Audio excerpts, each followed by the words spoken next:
अभी राय साहब कह रहे थे कि सीहोर के गौरव, इस पर मेरी महाराज आपत्ति है थोड़ी सी। आप सारे देश के गौरव हो इस वक्त।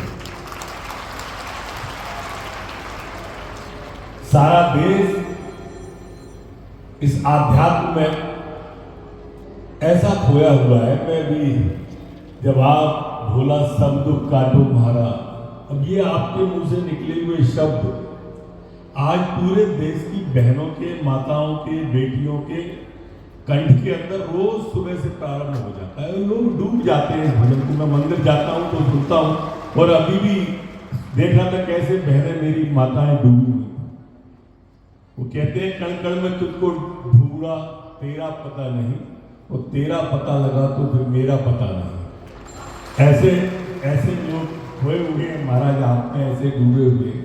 मैं तो सदा से और सदैव से कहता हूं, आप जब कृपा करने दतिया आए थे महाराज, आशीर्वाद की गंगा बहाने दतिया आए थे, और वो अलौकिक दत्य आज भी दतिया के अंदर आम आवाम की आवाज में रहता है, जो आपके सामने उपस्थित हुआ था।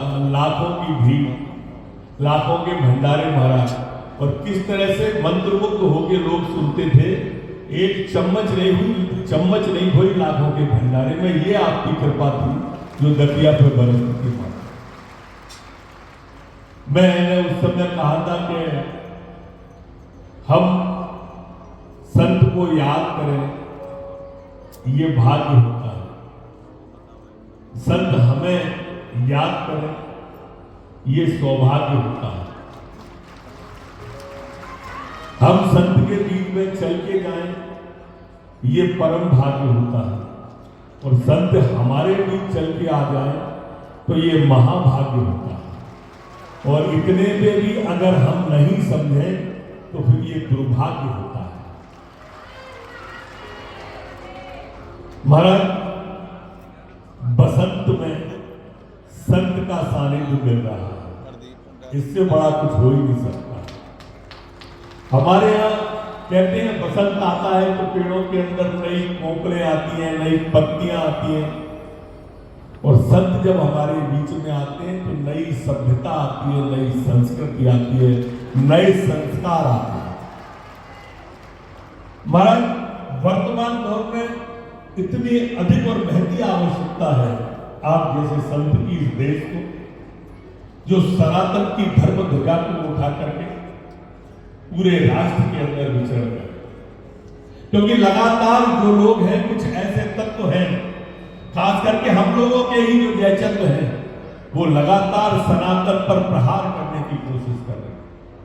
कभी सनातन को डेंगू कहा जाता है, कभी सनातन को मलेरिया कहा जाता है, कभी हिंदू और हिंदुत्व में अंतर करने की कोशिश की जाती है, कभी गंगा जी के त्रिवेणी के पावन तट पर जो 66 करोड़ लोगों ने स्नान कर लिया है, ऐसा अद्भुत महाकुंभ पर उंगली उठाई जाती है। गंगा जी की पवित्रता पर उंगली उठा रहे हैं कुछ लोग। महाराज, ऐसे में तो सच में उनका जो होगा तो होगा, परमात्मा सोचेगा। पर ऐसे समय में लोगों के मन को जो पवित्र गंगा आप बहाते हैं, मैं सादर आपके चरणों में नमन करता हूं। मैं आभार और साधुवाद, मेरे पास मेरे शब्दकोश में वो शब्द नहीं है जिनसे आपका अभिनंदन कर सकूं या आपका आभार व्यक्त कर सकूं। मैं तो सिर्फ आपसे प्रार्थना करना चाहता हूं महाराज जी कि इस तरह की अविरल गंगा आपकी बहती रहे, और सावन में मेरे यहाँ जरूर पधार के मुझे अवसर दें। बहुत बहुत धन्यवाद। भगवान शिव पार्वती को लेकर आ रहे हैं, जोरदार तालियां भगवान शंकर पार्वती का। मंगल विवाह यहाँ संपन्न हो रहा है भगवान शिव पार्वती का। आज कथा का तृतीय दिवस विराम की ओर जा रहा है।